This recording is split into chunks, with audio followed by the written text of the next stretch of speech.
U Slavonskom Brodu promovirana je knjiga Željka Muževića "Mars u brodskom sazvježđu".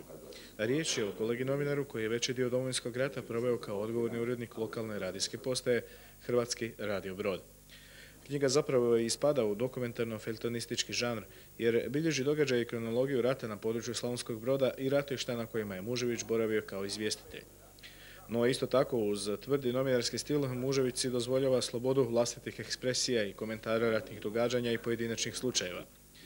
Knjiga je priznanje i počast svim ljudima koji su u ta teška ratna vremena u Slavonskom Brodu radili u informiranju, pogotovo na radijskoj postaji koja je Brođanima u podrumu bila nezamjenjivi glasnik života. Željko Mužević je uz suradnji Ministarstva obrane i Županijskog ureda za obranu prvi puta kronološki donio poginule hrvatske vojnike s područja Broda i okolice, kao i imena palih iz 101. Bosansko-brodske brigade Hrvatskog vijeća obrane.